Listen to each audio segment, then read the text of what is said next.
What's going on? What's going on, film fam? Welcome to another episode of Let the Film Speak. I am one of your hosts, Chop. Heard my main man Willie Jack as he get his ends together. You know what I'm saying? He got to get Man, look here, man. his stuff right. Willie Jack, how you feeling tonight, bro? Man, I ain't gonna lie, man. It feel like when I went and get on camera, man, one of the kids want to always try to run out the yard. You know what I'm saying? Like it just out of nowhere, it just crimp. Like, wait, man, what you think? Yeah. All the kids is good, man. You always got that one, man. Always got that Yeah, one. that's what I'm saying, man. Just want to just get out the yard for no reason, man. Yeah, Hey, ready all to good, get Willie into Jack. it, man. It's gonna get right, man. Don't worry about it. I'm gonna talk it straight. That's what I'm gonna do tonight. I'm gonna talk it straight. All right.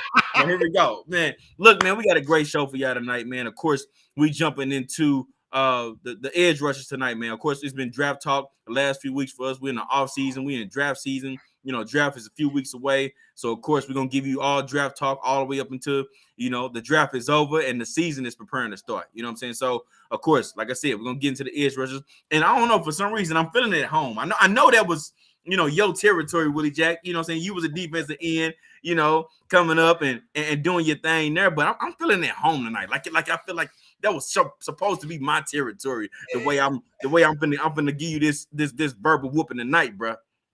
Yeah. We gonna see. First off, I can tell you right now, man. You look light in the pants, man. You look light in the pants. Get down there in them trenches with them big uglies, man. That's your first problem right there. That's your first problem right there. Well, at least I feel like I can coach them. That's what I feel like. If I don't feel like nothing else, I feel like I can coach them, man. But yeah, like we said, man, we got a great show for y'all tonight. We're gonna jump into that. But before we do that, we got the house rules, and the house rules are the same as always. That's like, that, share, that, subscribe. You know what I mean? Become the newest member of the film fam. Join us. We appreciate it. Talk to us. We talk back. I think we got a few people already in the comments already. We'll definitely do some roll calls for show. But definitely like, share, and subscribe, man. We want y'all to be a part of everything that we got going on as we continue to move up this list, man, and continue to provide y'all with what we hope is great content and content that y'all love. You know what I'm saying? So we're gonna continue to bring that to you. But then also hit that subscribe button, man. Or not to subscribe. I already said like, share, subscribe. Hit the notification bell, man. That way you know exactly when me and Willie Jack got something going on. And I guarantee you, we will not let you down. All right. Now, Willie Jack, we're gonna start this show off a little bit different, man. We're gonna start this one off different. Of course, we always start off with news, but news was a little light, between last week and this week. So this time we're gonna start off a little bit different, man. My dog Willie Jack, he loves draft season, man. He really dives deep into a lot of this stuff, man. A lot of the players, you know what I'm saying? He got a head start on this before I did. He was ready to go, before the season was over. He was already looking at some of the guys. Hey, you already know, man. Once the Dolphins beat whoever they beat, and we wasn't going to the playoffs, draft season started. Draft season started about 2-3 months ago. Yeah. Y'all had it was about another month and a half left of the season. I was in draft mode. I heard you, man. You was already looking for players that can help and improve the Pittsburgh Steelers. I ain't mad at you, man. I ain't mad at you, man. I would be too, man. I ain't mad at you. But see, like my dog Willie said, he really dives deep into it. And with that being said, he put together a mock draft, man, with the first 10 overall picks. You know what I'm saying? He put together a mock draft. And what we're gonna do is we're gonna go through a few of these picks. Some of them we kind of expect. You know what I'm saying? But some of them, we're going to go through. I want to hear your explanations on them. We're going to talk about them a little bit, Willie Jack, before we dive into the edge rushers that we got as our top prospects, man. So just to read y'all off this list that we got. And actually, I may go ahead and just try to share my screen really quick. That way everybody else can kind of get a little bit of a peek of what what you put together, Willie Jack. Right. So, and then actually, while you pulling that up, let me explain as well. So now, me and Chop, we diving into the draft right now. So some of these players, like a lot of the players, I've kind of touched and sampled a lot of them, but I haven't got to get like deep into a lot of them. Exactly. And so and also didn't do any trades like that. So just kind of order as it was, and just kind of put something together. Okay, so as you see, here is my guy Willie Jack's top 10, man. At number 1, he's got Carolina taking C.J. Stroud, quarterback out of Ohio State. Willie Jack, talk to me about this one, man, because and actually let's go ahead and put them together. We got Carolina and then Houston at number 2. C.J. Stroud is going number 1, and then Bryce Young going number 2 quarterback out of Alabama. Explain the reason why you decided to go that route, Willie Jack. Yeah, for sure. Are you catching that? Uh-oh. I got you now. Go ahead. Okay, yeah, I'm sorry. I don't know if you can hear. You sound fine, but I was echoing. And so yeah, so honestly, man, this is me and Chop. We already broke down quarterbacks. We both had Bryce Young as our number one quarterback. Just looking at the film of what we saw, and then honestly, I'm sure if you guys been following along, most of the pundits as well. Generally, Bryce Young is considered to be consistent as the number one quarterback coming into the draft. But all the where there's smoke, there's fire, and all the words around all the campfires are saying that Carolina and particularly Frank Reich, they have an affinity for CJ Stroud. And not to take anything away from CJ Stroud's game, because he's a baller. You know what I mean? So I don't want to take away from what he is, but the size aspect of it. So from what all these guys are telling us, Frank Wright has an affinity for your more prototypically sized quarterbacks, and then you can run through the quarterbacks he's dealt with in his history, etc. But he's looking for a guy 6'3", 6'4", and a guy that's gonna win from the pocket, stand downfield, and deliver. And that's the name of CJ Stroud's game. And so he really is a precision pocket passer. And so it just kind of, if you're reading those tea leaves, then there's snippets of when Carolina were out there at his pro day. Is it Josh McCown? Josh McCown, longtime backup quarterback. He's the quarterback's coach now for Carolina. They caught audio of him and CJ talking smack about playing basketball. He's like, "Nah, we'll run it back we'll run it when you get to Carolina." And so just all the words, all the smoke around the campfires that they're going CJ Stroud. And so honestly, it wouldn't make sense to go away from that. For sure. And like you said, Willie Jack, this is not a terrible decision or a terrible pick if Carolina decides to go CJ Stroud. These are the consensus top two quarterbacks in the draft, and the two people that most people feel like are the closest to being sure things as you can get. Okay, but the other side, the flip side of this coin, there's always two sides of it. Is let's say if that number two, whoever falls at number two, let's say that number two guy ends up being the better guy or the guy that turns into the star, and the guy who goes number one is the guy who doesn't necessarily pan out the way that a lot of people envision that person to, or Carolina would envision him to. Then it turns into the story of, man, I should have got him. You know what I mean? So for this is a huge pick for Carolina, and hoping that they get this pick right, and hoping that this pick, and don't make the mistake of looking back and saying, I should have did this, I should have did that. But pick it and ride with your pick, man. Whoever you go with, that's who you go with. Be confident in who you get and just roll with it. As you said, like you said, Willie Jack, I'm on your side in terms of feeling like Bryce Young is the best quarterback coming out of this draft. But there are those concerns, which for me, I'm always on the side of, I don't care how big or small you are. Hint when we get to this edge rushing list. But I don't care how small you are, how big you are, how unorthodox you look, or whatever the case may be. If you can ball, you can ball. Period. You know what I mean? And my thing was with Bryce Young, that boy ain't just get short. That boy been short all his life, and ain't stopped him since. And I don't think it's gonna stop him when he get to the next level. So in my opinion, if they go CJ Stroud, yes, they probably got something good there in Carolina. But Bryce Young is sitting right there at number two. Houston has to be happy about that. You know what I'm saying? So that's kind of how I feel about that one. For sure. Let's continue to move through your picks. You also went for Arizona. I mean, you went Will Anderson, the edge rusher out of Alabama. I mean, you went him at number 3. Yeah, and honestly, this is kind of most of this draft. Well, it's not so much what I would do, and it's more so kind of a little more predictive. Now, some of these picks, if there's not like an overarching kind of favorite, then I kind of maybe went with use my own kind of perception or whatnot on some of them. But some of them where there is another thing as well, where there's smoke, there's fire type of thing. And so assume, and this is also, like I said, I didn't mock any trades. Assuming if Arizona holds on to this number 3 pick, then I guess, like I said, consensus or whatever the campfire is, they're going for the what many people are calling the top rated 9 quarterback in the draft. And so for the longest of time, that had been Jalen Carter, the defensive tackle out of Georgia. He had some, I don't want to say little, but he had some incidents this offseason. Is well publicized. I'm sure everybody knows about it. And so, and then also he had his pro day wasn't good. He wasn't great. He came in a little overweight and etc. Dealing with everything he's got going on. And so now Will Anderson and a lot of pundits' minds has supplanted Jalen Carter as the top 9 quarterback prospect. And then with a team like Arizona, they've got a new coach coming in from the Eagles, the old defensive coordinator in there. He's coming in. This is the team that they've got tons of holes. Kyler Murray is going to miss most, if not the entire year. And so they're essentially the game plan for them is essentially just go out and get the very best player we can do. We can add a player to any position. We can stand to add a blue chip player, and so they just go get the top guy on the board. By like I said, by most pundits' recognition, and that's going to be Will Anderson.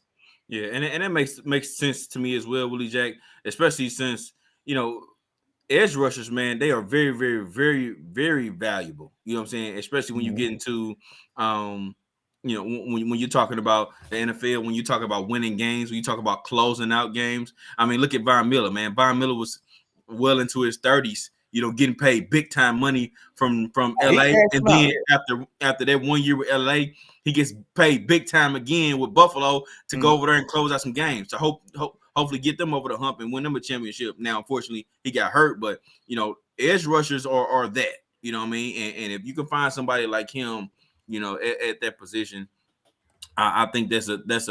I mean, you can't go wrong with that pick. I think that's a good pick. At that time and at that point. Okay. Sure. Now here's the one I'm probably throw a little curveball at you with, Willie Jack. So at 4 you go Indianapolis, they go Anthony Richardson, man. Yes. Anthony Richardson at QB out of Florida, man. We know the Colts need a quarterback. Okay. Mm-hmm. We also know how raw Anthony Richardson is. Now he's an athlete for sure. We know that for a fact. Man, he's probably, for his position, he's probably the best athlete coming out in this draft. You know what I'm saying? Oh, that's without question. Yeah, overall, without question. So what was your reasoning, in putting Anthony Richardson with the Colts, man, at this what is the 4th spot? Yeah, at the 4th spot. So for me, and honestly, I think me and you I think our quarterback list may have been the same, which it was the exact same. That was the only list we got. This exactly, and that doesn't happen often, honestly, because we don't tag team our list when we do this. But for me, for one, he's the next guy up, and then also he's the guy. And it's not news to anyone, but the highest boom potential of any of these guys in the draft, bar none. So that's across all, because if you hit on a quarterback, it doesn't matter how good Will Anderson is. If you hit on the right quarterback, then that's always going to trump or supersede any other position, a hit rate on any other position. You know what I mean? So hitting on Von Miller isn't as dramatic a change in the course of your franchise as hitting on Joe Burrow. It's just how it goes, even though, so whatever. So anyway, so Anthony Richardson has that type of upside. Also now, the new coach coming in for the Colts, of course, is the offensive coordinator from the Philadelphia Eagles. And then, of course, with their the magical, or I don't even want to call it magical because they went out there and just got stuff done. But the Super Bowl run they had, and the crux of that offense was having a guy back there in Jalen Hurts who can be a very effective runner, a very effective run threat, and a guy that can deliver the ball upfield as well. And so Anthony Richardson offers now at a level 1, level 2 level, but he offers that skill set. And so there's not going to be there's not many guys that look to be more dangerous than he's going to be in the run game. And so we saw how effective and how dangerous you could be without any passing game at all, without any realistic passing game. We saw how dangerous a guy like Justin Fields can be. And then you've got 2 more inches, 30 more pounds, and another 1/10 of a second in speed when you bring in Anthony Richardson. And we saw, like I said, how dangerous and dynamic Justin Fields were in a team that probably won 3 games on Justin Fields' legs alone. And so you bring that in, bring him in young. He's raw. And like I said, he's only, he's 20 years old, or maybe he just turned 21. He's got 12 career starts. And so he's every coach's dream. He is a perfect ball of clay. And then, like I said, it's up to, if you're a coach, you have to believe that you can bring the best out of any player. And so, and then also coupled with the fact as well that I do not see Will Levis as a legitimate first-round quarterback. Now, he's going to go in the first round because it's a quarterback-needy team, and that's what the position dictates. I don't like his film. I just don't. I wouldn't feel comfortable, bottom of the first round so you can get the 5th-year option, but I just don't see him as a viable option. Not that high. You know what I mean? But I do like the upside of Anthony Richardson. I do like that, like I said, a lot of the things that are, and forgive me for not having a better word. A lot of things wrong with his game are he's inexperienced and young in the position. And so, like I said, he's a guy, even watching his season, the first 4 weeks of his season were very ugly. I mean, it was just ugly ball. And then there was a dramatic jump or improvement. Well, maybe not, maybe dramatic's too strong, but there was a significant jump or improvement in his level of play as the year went on. So his turnovers dropped tremendously. I think he had like 6 interceptions in the first 4 games, and then maybe he throws 4 interceptions in the next 7 games. You know what I'm saying? And so no touchdowns in those first 4. I think he threw 17 in those next. And so, like I said, so the more he plays, the better he gets. And so, like I said, if you need one at this position, go big or go home, man. And like I said, if I've got to bank on Will Levis or the $1 billion lottery ticket that is Anthony Richardson, with both those guys having issues with decision making and accuracy, then I'll take the one that can maybe turn back. Like I said, if I turn that one in, that's $1 million. For sure. And if Shane Steichen can do what he did with Jalen Hurts to Anthony Richardson over the next couple of years, man, that's a steal. You know what I'm saying? They win there. Oh no, without a question. And now in fairness to Jalen as well, he's head and shoulders above Anthony Richardson, even at this phase as a passer. And so he was at Alabama, and he wasn't a terrific passer. He goes to Oklahoma, and then he takes tremendous strides at Oklahoma as far as just his quarterback play, as far as throwing the ball, etc. And then continues that growth when he got to Philly with Shane Steichen and that team over there. And so you're starting lower than you were with Jalen, but like I said, the potential to reach Jalen's level and even surpass it just based on the supreme athleticism that he offers, I think that's the best risk proposition if I'm looking between him and Will Levis. For sure.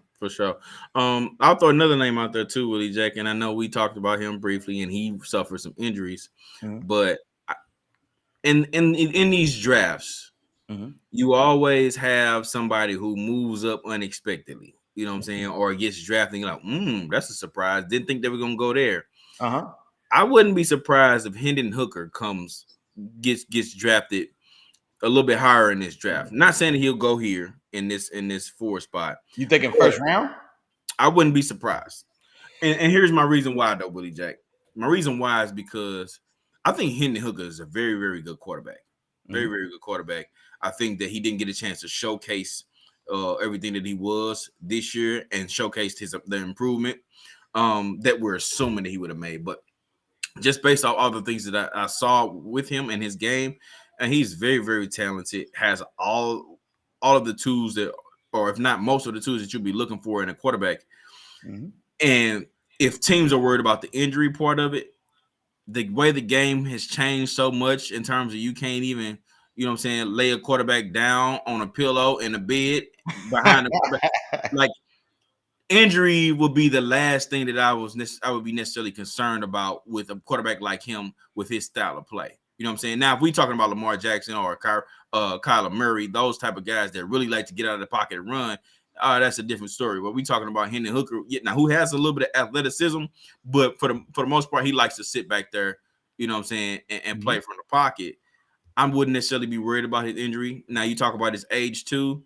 Man, you're still talking about a good 12-year quarterback with the way things are going now. You know what I'm saying? So I wouldn't be surprised if teams see him and say, look, man, let's go up and get him because this is a steal, in my opinion. You know what I'm saying? If we can get him at 20, you know what I'm saying, 24. I don't know who sits at that spot. I'm just throwing numbers out. But if we can do that, maybe that's a steal, and maybe we can come away with a win and a franchise guy for the next however many years. And honestly, I was a fan of Hendon Hooker's play as well. And honestly, if I wanted to rank him at 4 above Will Levis, honestly. Yeah. But like I said, he's going to be 25. He's going to be I think a 25-year-old rookie.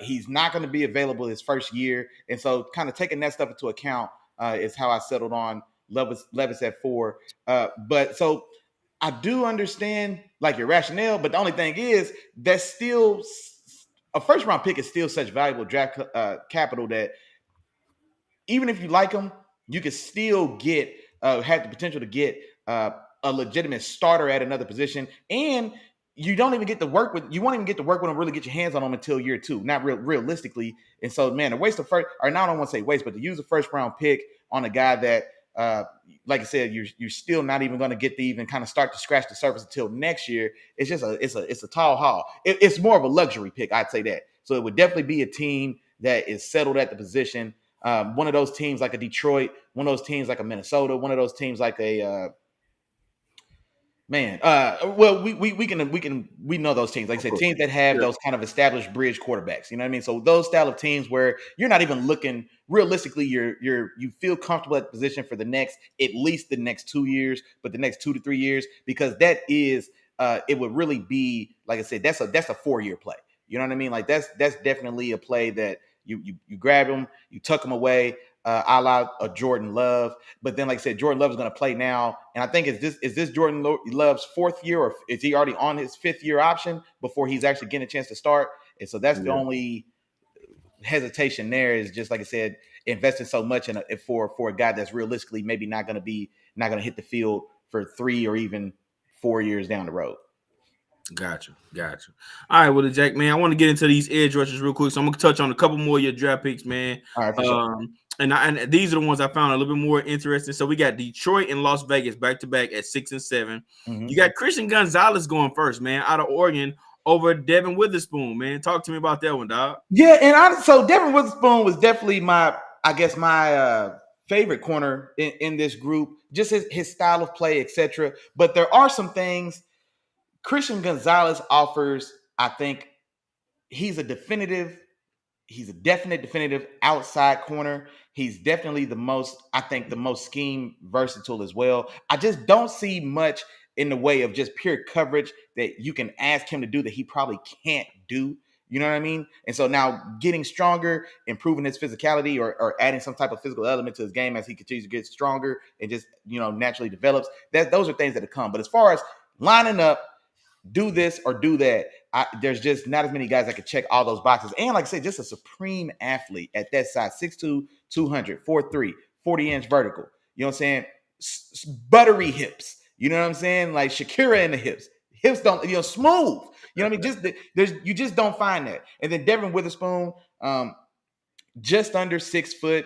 And so there's always going to be some question of, does he have to, will he be able to just stay full-time just outside? Can he just stay outside? Or some teams may think, okay, well, maybe for what we want to do, maybe he's more slot or more combo, as opposed to just a guy that could just line up on an outside X for 60 snaps a game. You know what I'm saying? So maybe can he do that or not? Also, there are questions as far as what's his long speed like.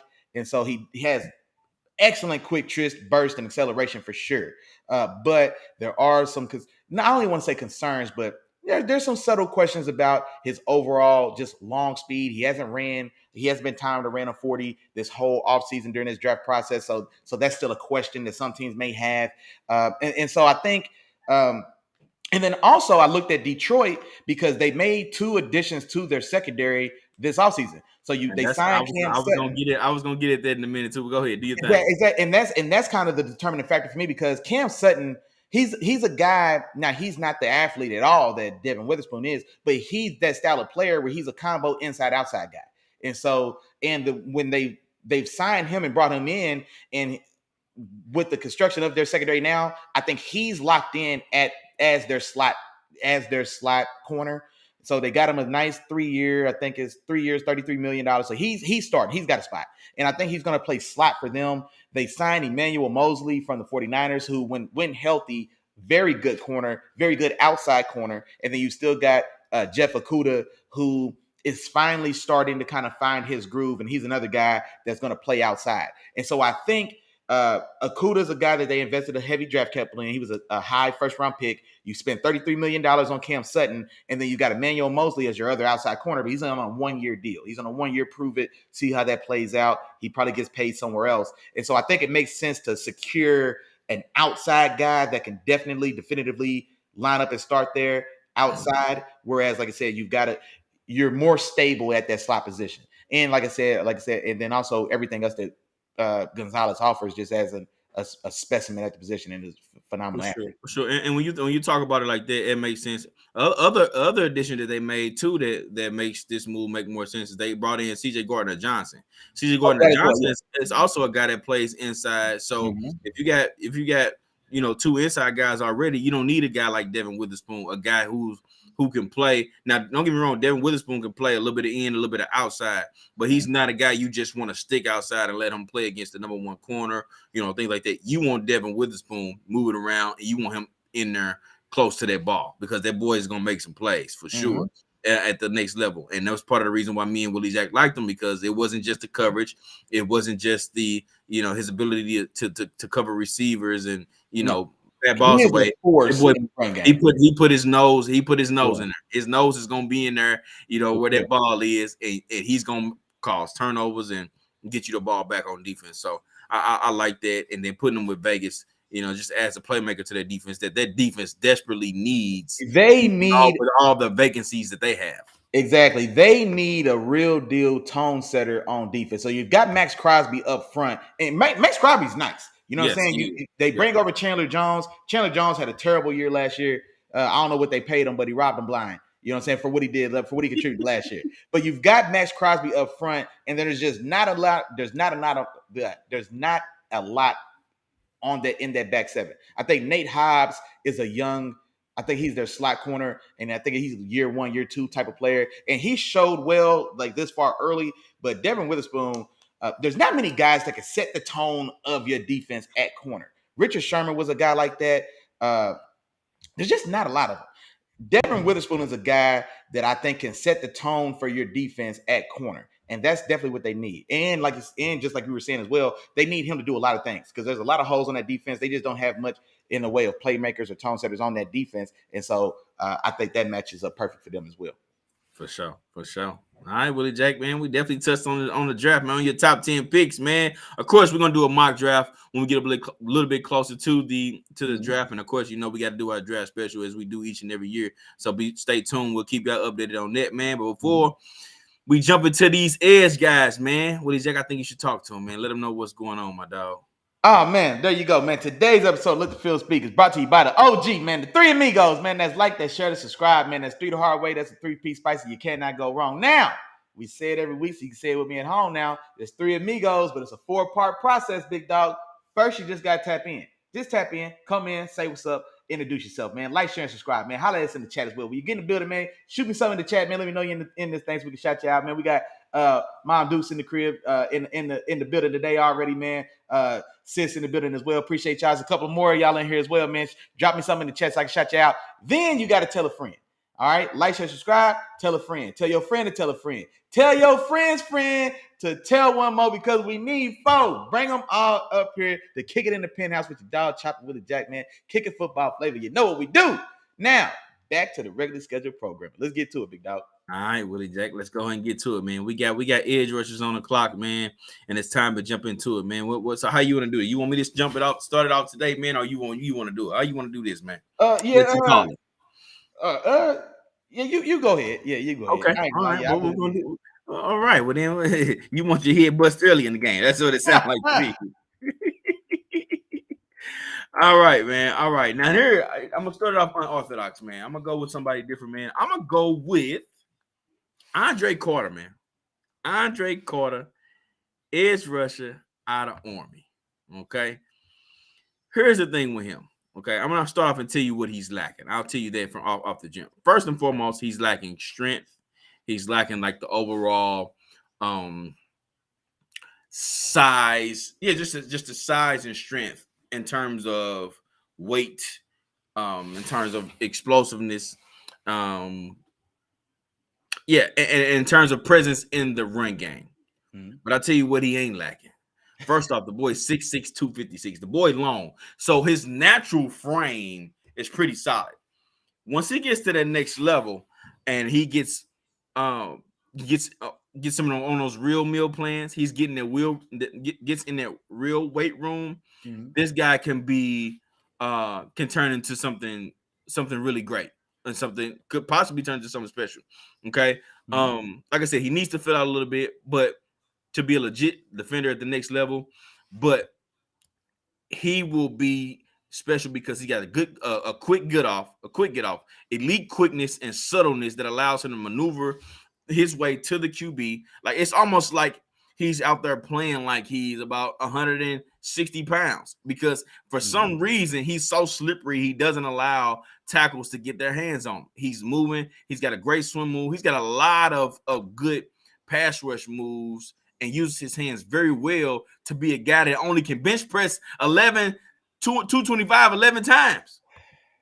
Willie Jack, that's defensive back stuff, man. That was our range, man. You know what I'm saying? Man. That was our range 11 times. You know what I'm saying? So he's for sure going to need work in that area if he wants to battle down there in the trenches, you know, at the next level, because there's going to be guys a little bit faster at that tackle position, you know, but they're going to be way stronger as well. You know what I'm saying? So he's definitely going to have to hit it there and hit it really hard. But, man, when you watch him, just his get off, just his angles, and just the way he understands the game, you can look at it and tell. You know what I'm saying? Like I said, he uses his hands very well. He uses his leverage very well and just seems to understand like the art of pass rush. Like there's not many guys at all, not just in his draft, that really understand how to pass rush. But when you watch him from a down to down basis, you can see that he knows what he's doing. You know what I'm saying? Which is why I got him above, you know, some other guys. And I won't give you out of other names of guys that I looked at, but I got on some of the other guys at some of the big time schools, you know, because I watch him and I just think there's something special there. And strength is something you can get. You know, that's not anything that you have to teach or something you have to instill or anything like that. We can get you in the weight room. We can get you some food. You know what I'm saying? We can do all those different things. And not that necessarily he needs food and that's going to, you know, make a world of a difference. But we can get you. We got professional strength and conditioning coaches, and you're not going to be in the Army where you're focusing on all these other things rather than, you know, putting your 100% focus on football like you will be at this next level. So that's why I went with number 5, Andre Carter, the edge rusher out of Army, man. No, I got you. And honestly, I agree with a lot of stuff you said. Now, he didn't make my 5, but honestly, it's for a lot of the things you said. And so he's a guy that I think I do see the potential, and I do see and like his potential, like you said. He's got great height, great length. Like I said, he's 6'6". Man, he's about 15 pounds light. You know what I mean? Like offers just has no real power at the point of attack. Man, a guy like Darnell Wright, you know what I mean? A guy like Broderick Jones are going to put hands on this boy and put him in the third row in somebody's lap. You know what I mean? There's just no real power there. And then also, but a lot of that is because, like you said, he's in Army. And so he's still got to keep and maintain with his Army conditioning, Army regiments, and et cetera, things like that. So just like my dog Chop said, he's not a guy that's just getting to full-fledged develop his body to this point to be a down in, down out edge guy. He's gonna be a project. He's gonna be a project. Exactly. In a couple years. Exactly. And that's exactly why I kind of left him off, because there's I've got a couple guys on my list for sure that are definitely projects, but Andre Carter is a guy that he may not show dividends for. It may be 3 years before he really kind of finds a groove. Like I say, he's got to put on a little size, and then also putting on weight isn't enough, because then you have to convert. You have to add mass, and then you have to add strength, and then you have to convert that mass and strength to functional mass and strength. Because there's guys that are bench 400 pounds and then get ragdolled, you know what I'm saying, when they line up in the trenches. So you still have to get functional strength. And so I think he's like I say, he's a little behind the 8 ball as far as all that goes. But as far as, like you said, though, he's got great height, great length. He does have really good burst to get off and things like that. But I think from a technical aspect, he needs to be refined, and then definitely needs to improve play strength, add a little mass. And then he's a guy, like I said, 3 years down the road. If he's 256 now, then man, I wonder what he looks like at 270. And with the size and length with the size and frame he has, he looks like he could carry it. Or give me 10, get 265. You know what I'm saying? Like I tell you who he gonna look like. Jason Taylor. Ooh. I tell you who he gonna look like. Yeah, but no, body style wise, that's not bad at all. Well, that's the thing too about Jason Taylor, and then, you know what? That actually goes to this point, because Jason Taylor wasn't a heavy guy. Jason Taylor was a guy that also, I want to say, he played around like 250, 255 as a leaner guy, but he has functional football strength and functional football. You know what I mean? And so That's what it kind of goes to show, like you were saying, like we were saying, that he's got to have functional football strength in addition to just becoming a more powerful man. And most people that's listening right now, y'all gonna hear examples of this because there's some guys on here that's actually weight wise lighter than lighter than Andre Carter that I know I have on my list. That I'm pretty sure you have on your list. Me as well. Probably at least one of them. But there's some guys that's lighter on his list, but have that play strength. They have that explosiveness and exactly right. So are able to translate that. Yeah, it's got to be functional football strength. Just being big or just being strong enough. It's got to be functional football strength for sure. I said, that's a big hole in his game to this point. All right, well, Jack, we're gonna give me your number 5 then. Who you starting to list your list off with, man? Now, I'm not gonna lie to you, Chop. There's a lot of projection with my 5 and 4, and so right now I'm gonna go. I mean, my whole number 5 was a projection. You know what I'm saying? That's for sure. So we all good. Exactly right. So kind of, and you know what? I've been back and forth on these guys, but I'm gonna go. No, I'm gonna leave them. I'm gonna leave a switch like I did. Right now, I'm gonna say Will McDonald out of Iowa State. Now, if you just start watching Will McDonald film, you're gonna be like, what the hell is Willie J talking about? Because the biggest thing with him, let me go to my notes. I hate his it's one thing. I hate looking at terrible coaching. I'm looking at his defensive coordinator and like, why in the hell do you got 6'4", 240-pound Will McDonald? He went to the combine and ran 4.4. Vertical was 38 inches or 42 inches. A supreme athlete. It's a supreme athlete. He's playing 4-eye in 3-tech. They've got some bogus 3-3-5, and it's not even the style of 3-3-5 where you kind of have an overhang player like a 4-3 Leo. You know what I'm saying? Where there's still a guy that's kind of balanced out on it. Like no, it's a true real deal 3-3-5, and the guy playing Will Smith. The guy playing Will McDonald's position should have another 40 pounds on him. At least he should be 280 pounds legitimately, because he's lining up on the inside shoulder of a tackle. So he's lining up in the gap that a tackle and the guard share. There's no one outside, and so he's eating doubles all day. And so there's some ugly film out there. Like you turn on that Texas game, and I think the first play of the game, he gets ragdolled. Like he's on the inside shoulder tackle. You know what I'm saying? They pinch, tackle grabs him, slings him around. You know what I mean? So it's definitely projection, but I'm taking all that into effect, and then I see the athlete. You see the athlete he is. If you hear the stories, you can find some footage as well of him at the Senior Bowl where he's playing outside on the edge. And then you got to be patient and look for it, because 2 or 3 times a game, or like I say, you got to pick and choose when you find him. But when he actually gets the lineup even on the outside shoulder of the tackle, which makes a world of difference. If you know trench play, D-line play, there's a world of difference between playing a 4-eye and even playing a 5 technique. Just changing shoulders. You know what I'm saying? And then even if we get a little wider than that, you know what I'm saying, we go to a wide 9. But he's a guy, he plays with tremendous pad level.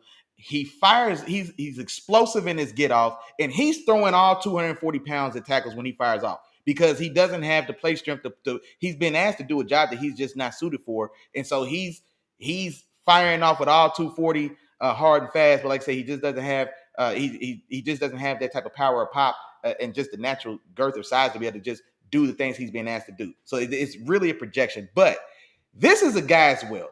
He's a guy that the transfer portal would have seen this guy be a consensus top 20 pick in this league. I'm convinced. I'm convinced. When you see that size, 6'4", 240 is excellent size to be an outside edge rusher. And those testing numbers, his explosiveness, his get off, even seeing the type of hand usage and power that he tries to play with, and he tries to use his leverage as best he can. So all that stuff is phenomenal, but he's got some jackass that's convinced that his 3-3-5 should come before a potential elite. I mean, it just I hate the scheme that he was in. So it's like I say, it's a huge projection, but he's going to get drafted somewhere. And I think he's a guy that I think is going to make his way in the bottom of the first round. I really am convinced. I'm convinced he's going to top 40. I'll tell you that. He's going in the top 40 for sure. Somebody's going to draft him. They're going to let him play wide nine. You know what I'm saying? They're going to line him up on the outside shoulder of a tight end. And and he is going to give people hell. You know what I mean? What's my guy name for the Eagles? Hassan Reddick. Is that what you're talking about? Yep. Hassan Reddick. But honestly, I even like him more. I like him more so just traditional hand and dirt. I'm thinking Nick Bosa. Well, not Nick Bosa from a technically hand usage, not an aspect, but he's the guy that. But it's a wide nine scheme, and so they'll line him up everywhere. But that style of scheme in a wide nine where you really just let him pin his ears back, and he is going to be a guy that's going to consistently give you double-digit stats. He's going to consistently be a guy that's going to give you somewhere around 80 plus pressures in the season. Like, I think he has the makings of a fantastic edge rusher, but unfortunately for him, he was stuck playing 4-eye and 3 technique in the middle of nowhere, Iowa, for whatever reason. And so, like I said, it's a huge projection for sure, but like I said, when you get to see it, like in those little 2 or 3 snaps or rushes that he has where he's actually on somebody's outside shoulder, you know what I'm saying? When there's an actual rusher lined up at the 3 or at the 4-eye next to him, and so like I said, he gets one-on-one with anybody outside, and then like I said, man, he can really go to work. Like I said, great pad level, plays with very good effort, explosive get off. He uses his hands well, but like I said, he lacks play strength to be down in there. Like I said, man, he plays the same position that Cam Hayward plays for us. Cam Hayward is 300 pounds. You see what I'm saying? So like that's what's wrong with his film. It's like I said, it's a little projection there, man. But he's gonna be a guy. He's a top 40 player for me for sure. I'd be comfortable taking him in the back of the first round for sure, and definitely at the top of the second, like no question. Gotcha. Yeah, and I watched a little bit of him, and he does show those flashes, but his coach does make his film hard to watch. You know what I'm saying? Exactly, it's hard to watch. No, you got to you want to sit there and watch a lot of his reps coming from the 3-tech position. But he was a guy that I saw, but I looked at him as more of a specialty player, man, and that's why I mentioned a guy like Hassan Reddick. Not that Hassan Reddick was a specialty player, but more so a guy. Eagles had like 8 to 10 pass rushers for a rushers time. But Hassan Reddick was known as the pass rusher. They line him up outside. It's the reason why what's my guy name? The guy Brock Purdy gets kicked out of the game is because they do a double tight end set. It's 2 tight ends on his side. He's lined up outside of that second tight end. You know what I'm saying? And gets pretty much a free rusher one-on-one against a tight end, beats him.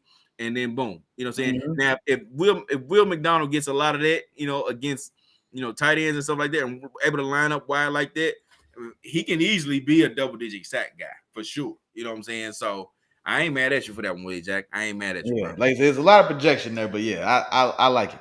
All right, come on with your 4, dog.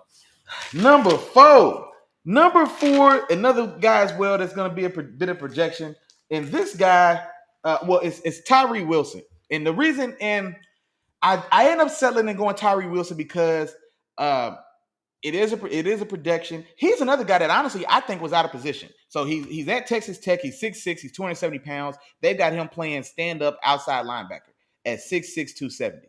Now the thing about it is he is a good athlete, and especially to be that size, but he's out of position. He's a guy, if Nolan Smith and Will McDonald trade schools and schemes, both of them are unquestionably for me. Both those guys are probably going to be guys that get drafted in the top 20 or hell, even the top 15. Now, Tyree Wilson has had a lot of top 5, top 10 buzz, especially in the earlier parts of the draft process. Now it's starting to kind of temper down. He was consensus top 5.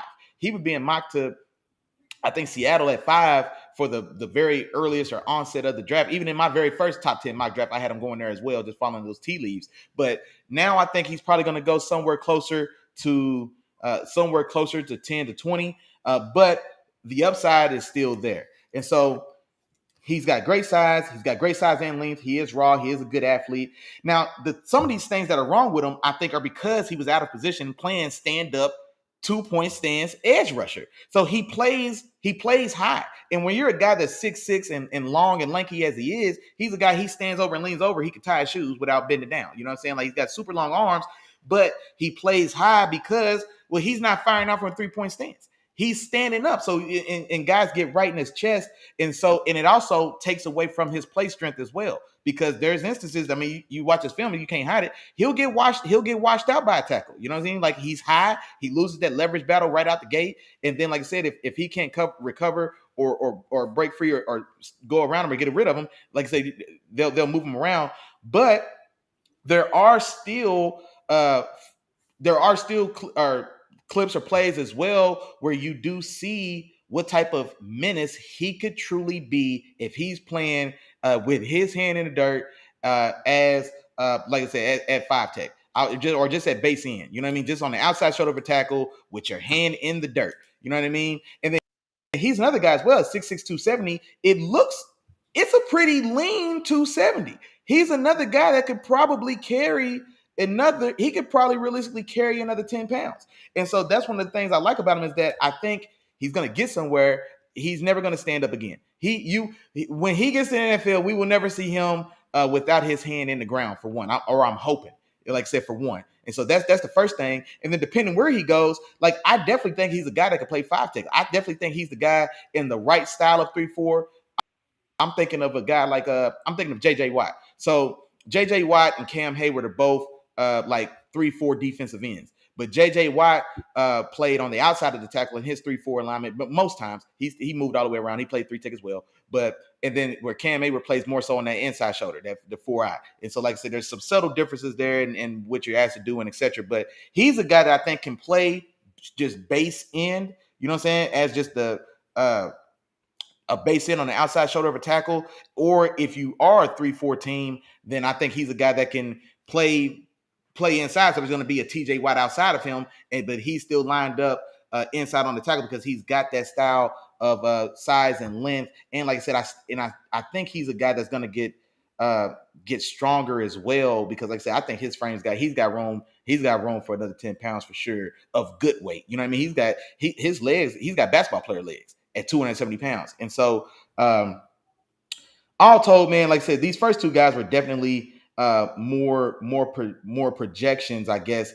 Man, 6'6", 270 pounds. He's got good athleticism. I think he's still a player that's ascending. And so I like his raw materials there as well, much like I do with Will Anderson. And so that's why I've got him at 4. And then, like I said, I put him over because him and Andre Carter have a lot of similarities, but he's 15 pounds heavier than Andre Carter. And I think he is still he's further advanced along at just playing, I think, D-line or defensive end or just edge. And so I still think he's still a couple steps ahead of Andre Carter as far as just his development, but he's still a guy as well that needs to be refined, no question about it. But where I love to see Andre Carter carry the 270 he's carrying right now. You know what I'm saying? And so that's why I think I favor him over Andre Carter, even though they have a lot of similarities in that way. But I went with Tyree Wilson, man, 6'6", 270, and an athlete that can move like that, man. Some stuff you can't teach, you can't learn none of that. You know what I'm saying? So we can get you in the building and get you in the book and work on some other things. But man, we can't work on 6'6", 270 with that type of burst, length, and acceleration. Gotcha. All right, Willie Jack. Well, I'm gonna save my talk for Tyree Wilson because I got him on my list as well, and I'm gonna talk about him here in just a second. But I'm gonna jump to my number 4 guy, man. And my number 4 guy actually went with Myles Murphy, man. Myles Murphy, edge guy out of Clemson, and for me, I went with him at this position because I felt like he had all the physical tools that you look for. As far as the physical stuff, Myles Murphy got it, man. 6'5", 268, or around like 270, just like you talked about with him.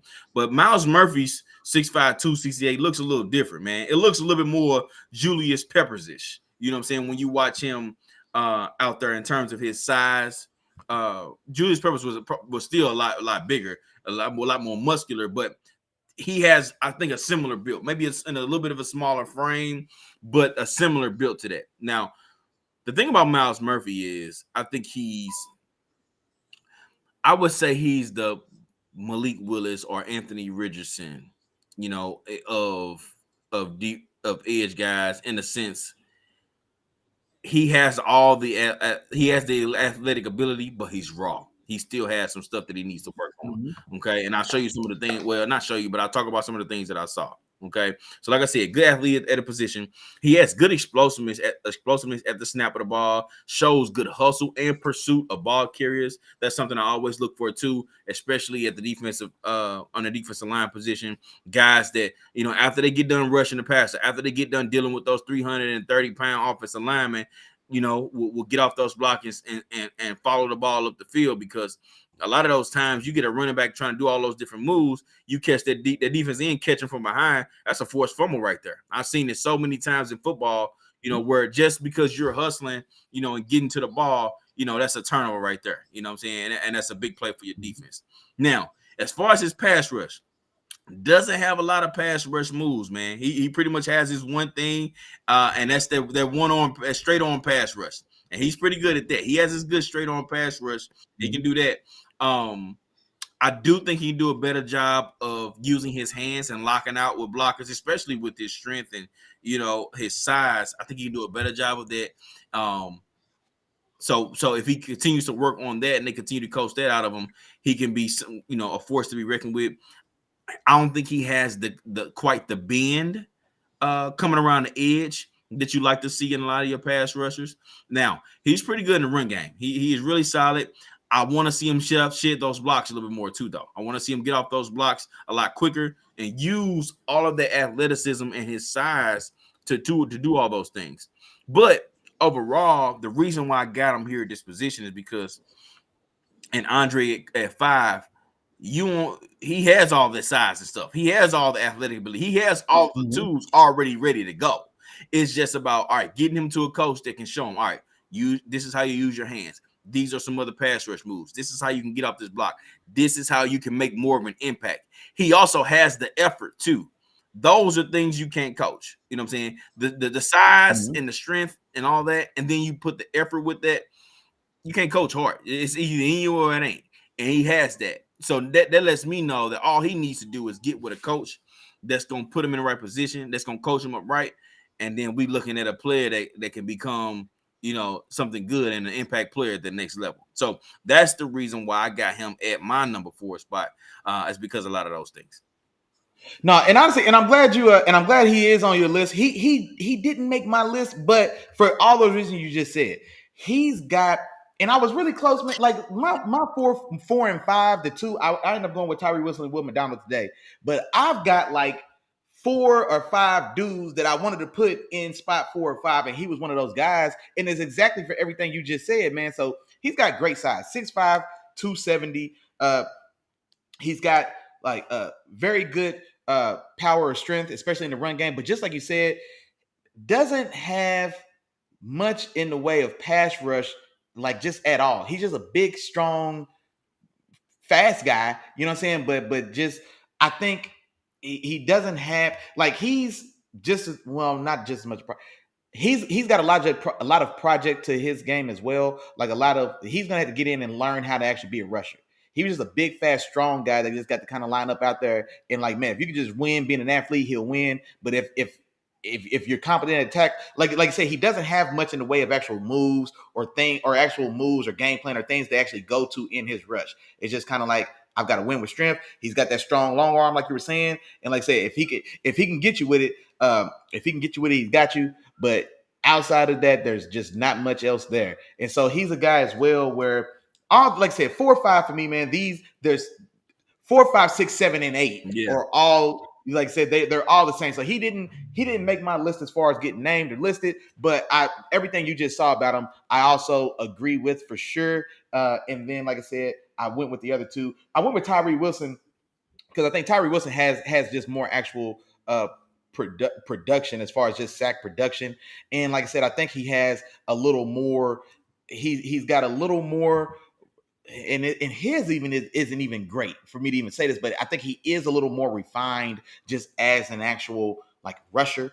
You know what I'm saying? Whereas, like I said, Miles Murphy is just a big, strong ball of clay, man. And he's a guy as well, just like you were saying that, man, he's a guy. He gets the right place and they put it together, then he could be an animal. Like you said, because he's a super, super strong and powerful guy. For sure. Let me go ahead and jump into my number 3, and that's where I got Tyree Wilson. I got Tyree Wilson in my number 3 spot, man. I really love what I saw from Tyree, man. And he has some things that you can't coach. And the biggest thing for me when I watched him was his length, man. You talking about a guy that has the if you put together a guy and his size and how long you want his arms to be and all that, it's gonna be real close to Tyree Wilson when you put together a guy on the edge, man. 6'6", 271. Like I said, a long defensive edge guy, and I'm talking about he uses his hands, pretty well as well. You know what I'm saying? Exactly. Yeah. He doesn't allow and here's the thing with his length, and the reason why I got him in number 3, because he honestly could have been a guy that could have been pushing number 1 for me if he would use his length the way I felt like he should have used it. You know his size in general. That's what they like. He feels like a big guy trying to play point guard sometimes. Yeah, man. So like when you watch him, it's like he doesn't always use his length because sometimes he'll make himself easily accessible. You know what I'm saying? It's almost like he'll give an offensive tackle his chest. And it's like, okay, if you're not going to use your length, if you don't give me, if you'll let me get inside, then okay, you giving me the advantage. It's like if Lennox Lewis fought Mike Tyson from the inside, Lennox Lewis wouldn't have had a chance. You giving away your advantage, you know what I'm saying? Because you 6'6", Mike Tyson is 5'10", whatever, 5'9", whatever he was. You giving away that advantage, and that's what he does from time to time. When he's rushing pastures, you know what I'm saying. But he has all the great natural tools, you know what I'm saying, that'll help him cause problems. And I feel like he's another guy. He just needs to get that coach that'll put him in the right position, that'll teach him all the right things to do, and that'll make him successful. Plays with good leverage, in my opinion. Stays behind his pads in his attack. Not the best get off from the snap. You know what I'm saying? And maybe that's because of what you talked about with Jack. He's in a 2-point. Like I say, he's in a 2-point. Hand in the dirt. If his hand was in the dirt, bro, he is a no question at all top 10 draft pick or top 5. He's still getting top 10 talk right now. But I think that top 5 talk that he was getting earlier is unquestioned if his hand's in the dirt. Like, just put his hand in the dirt. Let him fire out. Let him, you know what I'm saying? Like, you're more explosive that way. So I get everything you're saying for sure. Gotcha. And then what you talked about earlier with play strength, you know what I'm saying? He will also need to improve his play strength and his explosion at the point of attack. You know what I'm saying? Transitioning or turning that size and that the natural strength that you have into play strength. You know what I'm saying? It's almost like he'll come off the ball, and once the offensive tackles or guards or offensive linemen get a hold of him, they'll get the best of him and give him and push him back a yard or two. You know what I'm saying? Versus him moving in line of scrimmage backwards or keeping it still, he'll give up a yard or two, at that point of attack. So I think he'll need to improve there. I think he does a great job in the run game, of shedding and rallying to the ball. That's what I really like. It was like he was really good at, seeing it. Okay, this is where the run is coming and getting there. And it was one play I saw where he, it may have been against Texas, where he split a double team and the quarterback maneuvered and almost got out the way, but because of his long arms. Oh yeah, he went and got a strip sack. He got that sack, man. So those are things, like I said, you just can't teach, and he has that. You know what I'm saying? He has that. And like I said, he has a lot of great tools to be a great defensive end.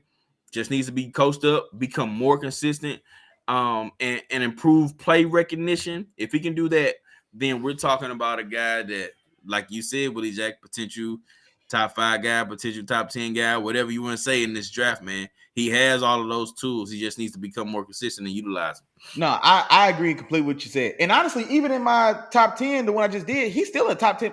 He still went top 10 for me. I think I had him going 9 to Chicago, if I remember right. And so, because just like I said, man, I think he was just another thing, man, just terrible coaching. I just don't like what they did, what they asked him and had him doing there. And like I said, I think a lot of the stuff that a lot of the holes in his game, like me and you were talking, I think these are things that His scheme's going to change. He's going to get better coaching for sure. And like I said, he's a guy that 2 years from now, he could be a full-fledged people eater. You know what I'm saying? Like he can be a full-fledged monster. But like I said, there's an element to his game now. It feels like early Joel Embiid.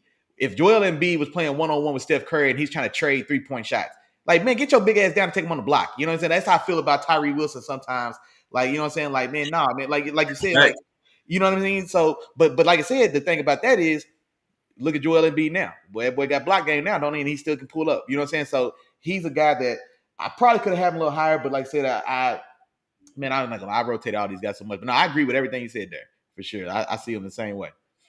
All right. Well, what did y'all come on with your 3, man? Who you got in number 3, man? Yeah, in number 3, I end up going, and I probably am a tad high realistically because I don't know how much better he's gonna be. Like Tyree Wilson for me is a guy that, like I said, that he needs a couple things to go right. He needs to get into he's gonna get good coaching. He's going to the league. But like I said, the scheme change and putting his hand in dirt, those are things that are gonna 2 years from now, he's gonna be a guy that's going to be arguably maybe the best guy out of this bunch. Who knows how he goes and develops.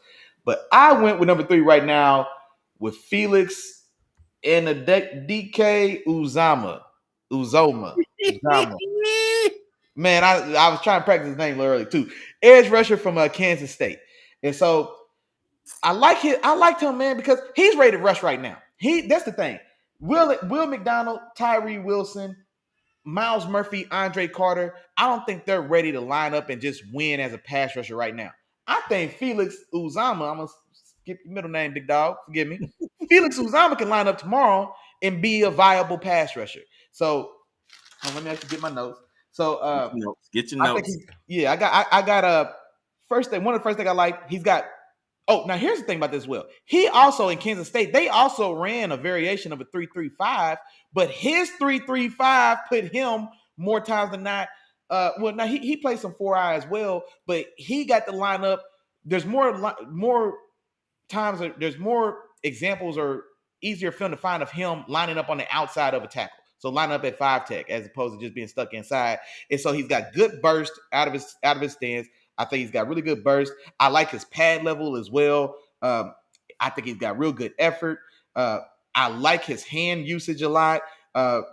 He's got he's got a good inside counter. So burst off the line, a hard 2-3 steps upfield, whatever your move is. If it's a hard stutter step and a crossover come inside, or a stutter and come underneath and rip, whatever it is, he's got a pretty good. I found film of a pretty good inside counter. And so, like I said, that's why I went ahead and put him at 3. I think he lines up tomorrow and he's a viable edge rusher. Whereas these other guys, it's going to be ugly for a little bit before, you know what I'm saying, before it kind of comes together for them. He's 6'3", 255 pounds, which is excellent size, or very, good size to be to play in. Now, he does need to improve play strength, and that just kind of goes back to me and Chop was saying before, where 6'3", 255 on another guy may be a phenomenal power player, but he's a guy that I like his burst. I like his bend.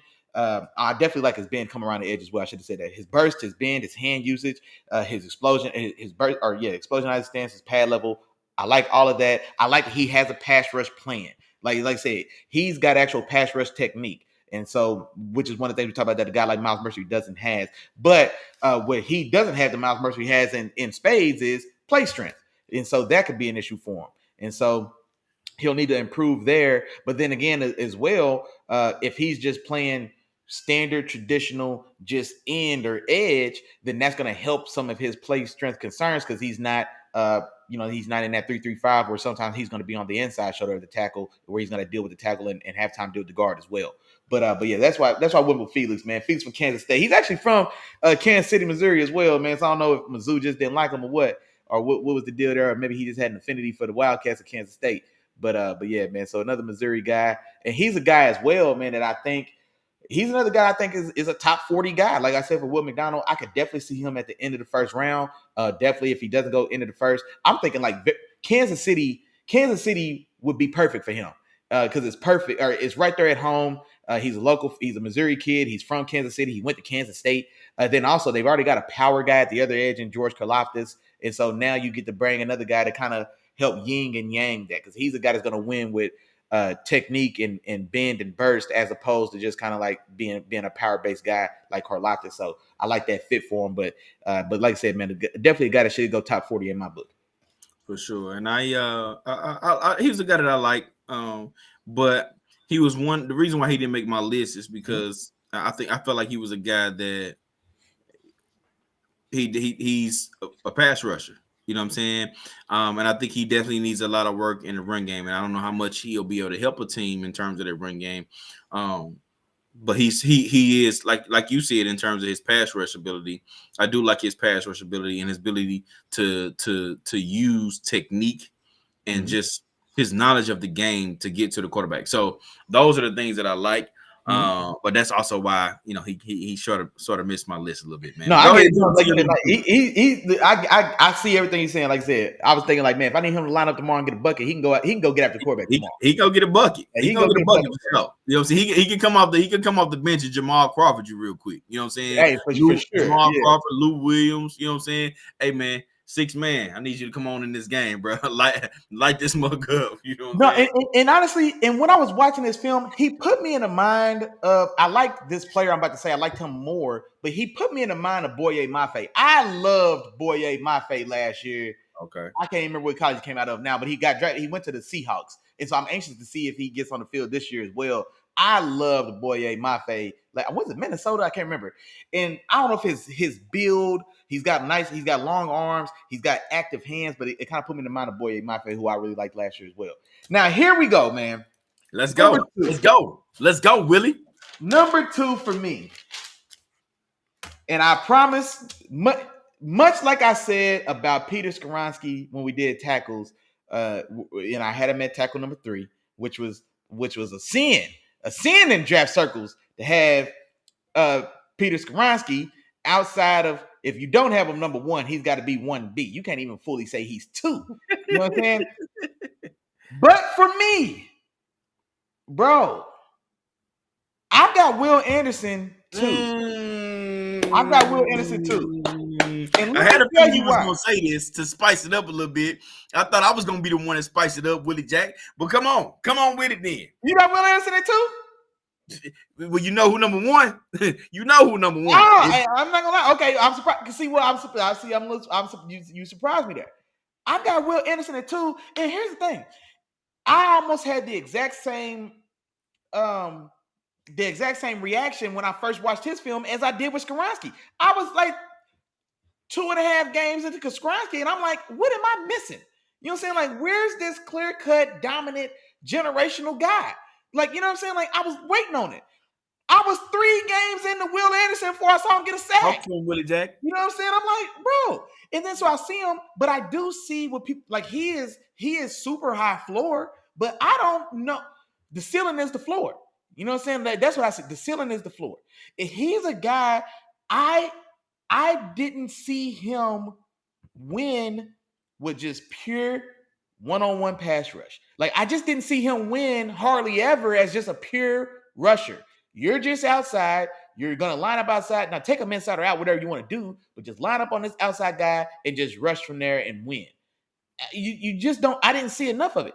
And so he's schemed – I don't want to say – I think he is scheme dependent. He needs to be in an aggressive attacking style offense because he's excellent on stunts. So he's a guy you want to use all the games, blitz packages, slants, stunts, twists, delayed blitzes. Like, that's where I saw him win.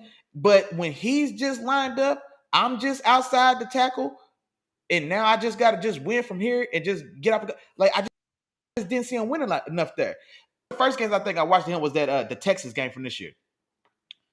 He had 4 missed tackles in that game by my count. 4.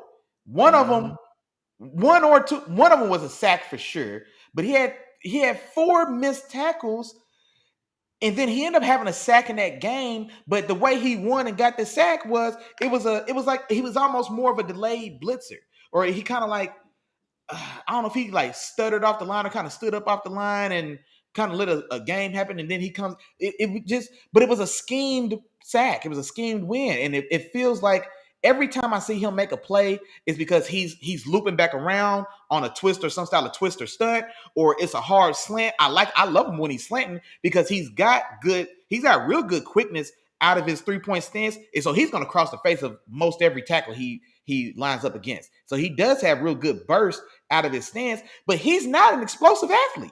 You know what I'm saying? Like, he's not an explosive, fast twitch athlete. You know what I'm saying? And so, so I looked at him and I'm like, okay, well, where does he play? Because I don't feel great with him because he goes back and forth between 2-point and 3-point stance. He does a lot of 2-point because, like I said, he does a lot of stuff on the move. Like I said, he's always slanting and looping inside and things like that. And so I was like, okay, so I don't necessarily want him with his hand in the dirt as just a 4-3 end. You know what I'm saying? And then also, he's not the style of explosive or twitchy athlete to where I just want him just standing up as an outside linebacker, because he just doesn't win as a pure rusher from what I can see. So what he is to me, he is a 4-3 Leo. And so it's going to make sense to y'all now if you're not familiar with the term, what a Leo backer is. It's Clay Matthews. Clay Matthews and Melvin Ingram. Those are the guys he puts me in the mind of. Because Melvin Ingram is a guy that has similar size. I think he might be an inch or two taller than Melvin Ingram, but he's listed 6'4", 6'3", or 6'4", depending where you look, 253 pounds. And then I think he gained a little weight at the combine. He gained good weight because he didn't look sloppy or bad, and he still ran decent, ran 4.6. But so he probably played closer to probably 245, I would think. So he's 245, 250 pounds. But I think that's what he is. He's a Seattle. Seattle's a team that used guys like this. So they had Michael Bennett, who was like the guy that bounced around from 5 tech to even some 3 tech in obvious pass. He lined up in the 7, 4-eye. They had that guy. The guy on the other side was Cliff Averill, the guy who either lined up, you know what I mean?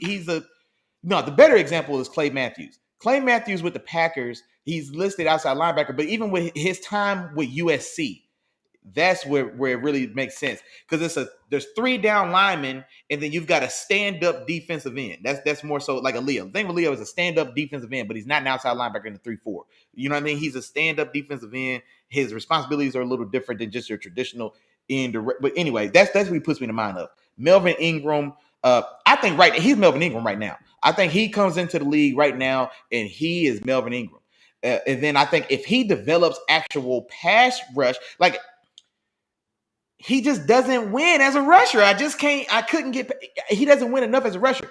Clay Matthews, when he got to the league, he actually could he did a better job of winning just one-on-one, just go out there and just get a bucket. Like I said about Felix Uzama, line up and get a bucket. And we're not going to twist you. I'm not going to stunt you. I'm not going to send another blitzer off the edge. Him and Brian Branch will come off the edge as well, and they'll have some type of stunt with him.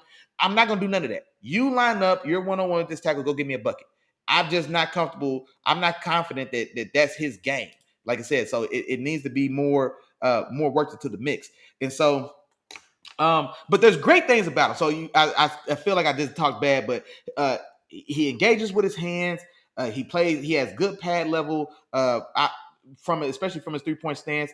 What else I want to say that's positive about him?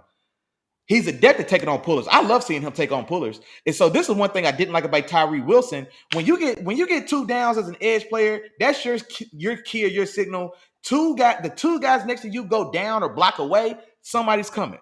And so you either got to be right off their ass looking to blow something up, or you got to be shuffling down ready for it. Whereas in those moments, guys go down, and Tyree, because he's standing up playing 3-4 outside linebacker, because Texas Tech coach is an idiot. So he's standing up, but he doesn't even read those keys. And so pullers come around, and just like Chop said, they get right in his chest and they move him 4 yards off the ball, and they can run right behind him.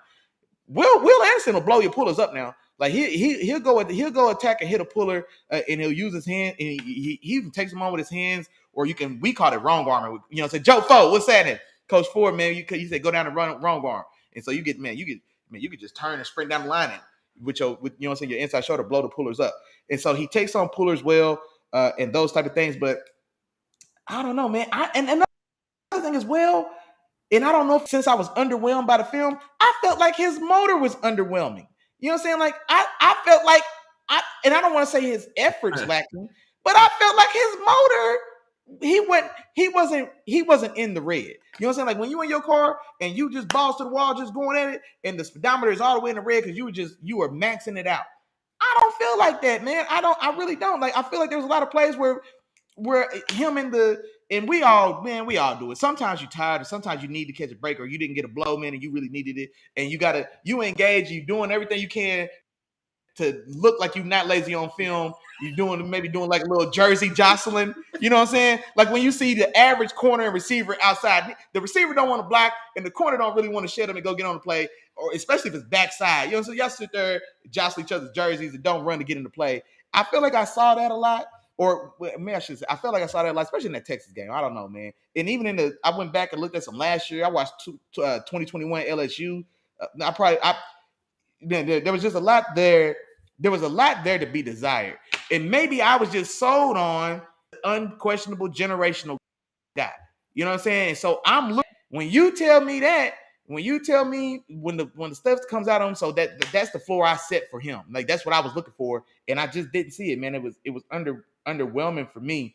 But yeah, man, But he's a guy though that, like I said, he's gonna be success. Like he's a guy where I'm not comfortable taking him in the top 5 if I don't have to, because think about James Bradbury as a corner.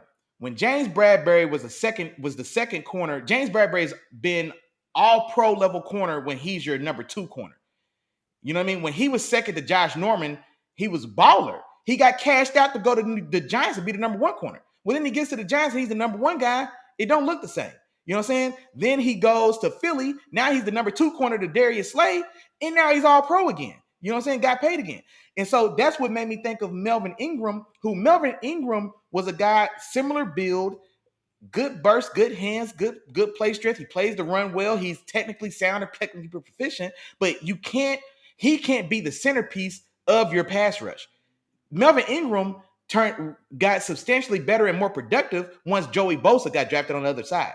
You know what I'm saying? And then now he's such a better player. It reminds me of Bud Dupree. Bud Dupree was an athletic marvel and freak and all this stuff. He couldn't really get nothing going until he was on the other side of TJ Watt. So we've seen that type of thing before. And so, like I said, I don't think when you tell me you're going to draft a guy at edge player, the top 5, then that means it don't matter what nobody else does.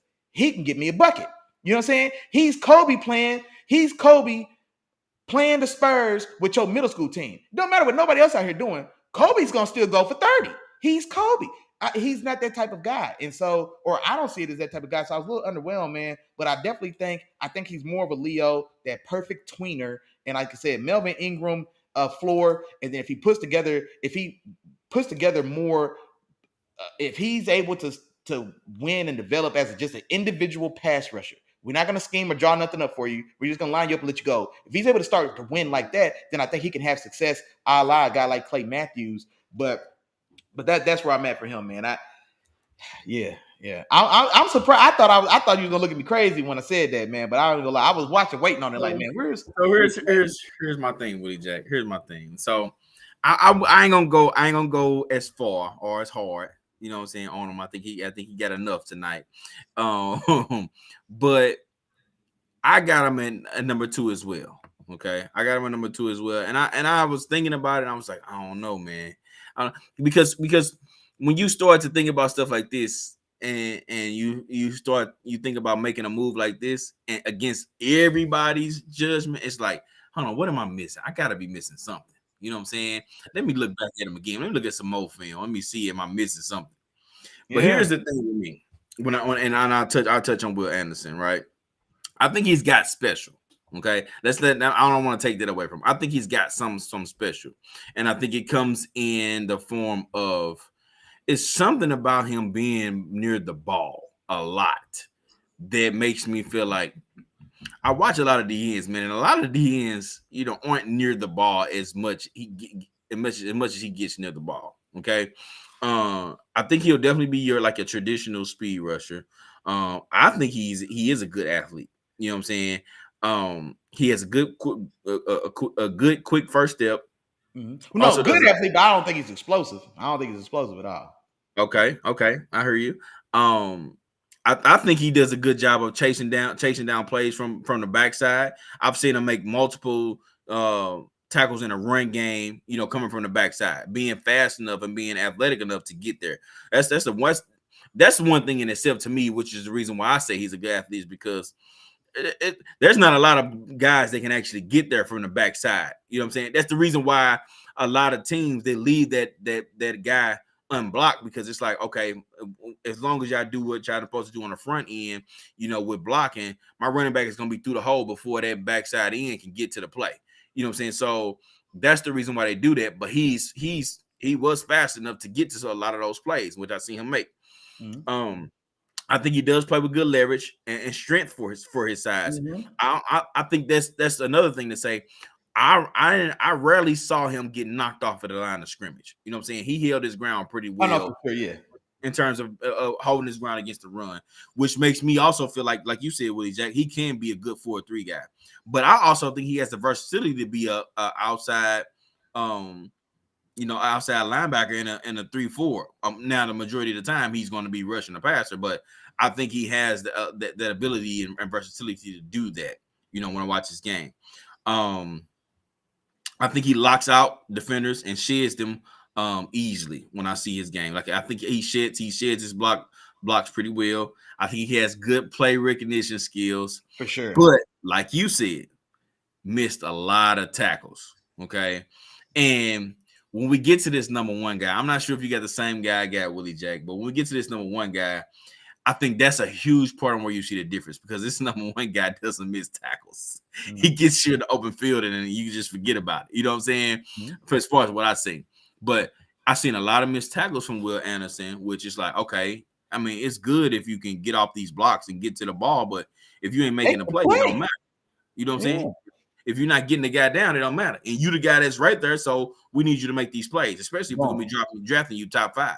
We need you to make these plays. You know what I'm saying? So he missed a lot of tackles and left a lot of plays on the field in that Texas game. You know what I'm saying? So I think he needs to do a better job of breaking down when attacking the ball carriers. But I kind of do see something in him, Willie Jack. I do see something. I think he can be really, really good.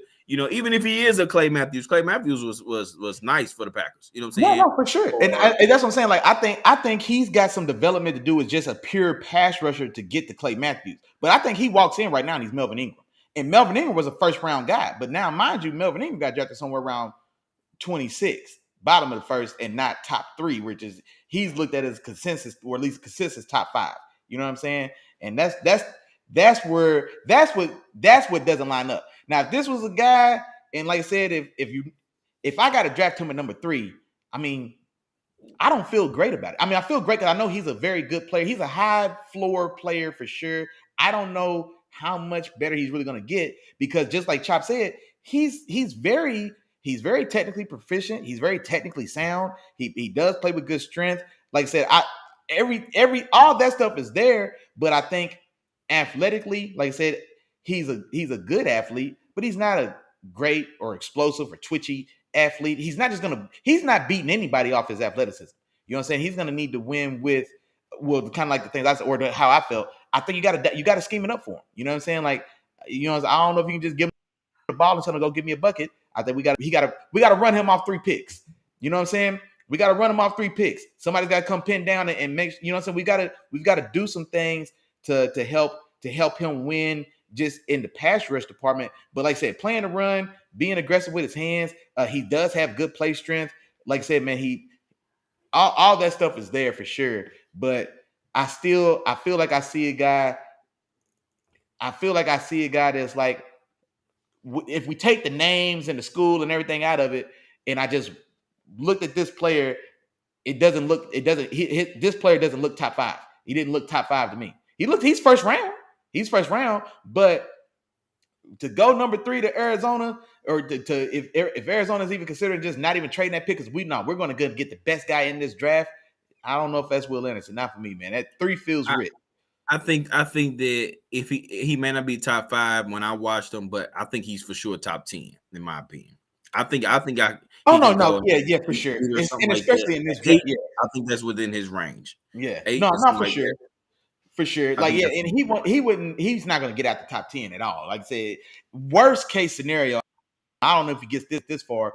Worst case, he's not getting past Chicago at 9 at all. You know what I'm saying? Sure.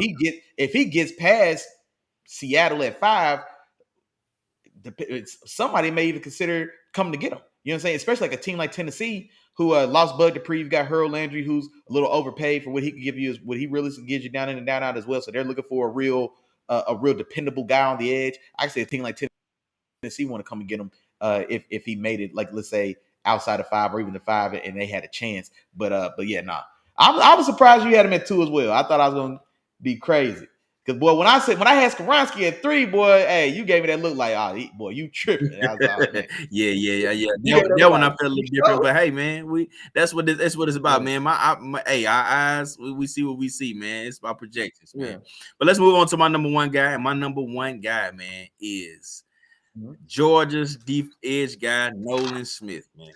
And let me talk about Nolan Smith because I could talk about him for a long time. First and foremost, I told you at the top of the show when we talked about quarterbacks that for me, if you can ball, you can ball. I don't care what size you are.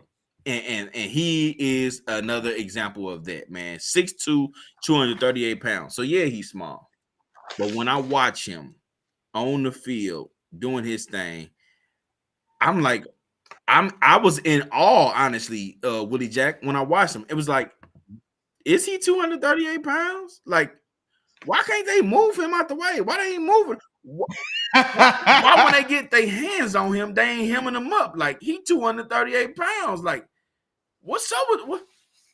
All right, he got lucky on that play. Let's turn on the next play.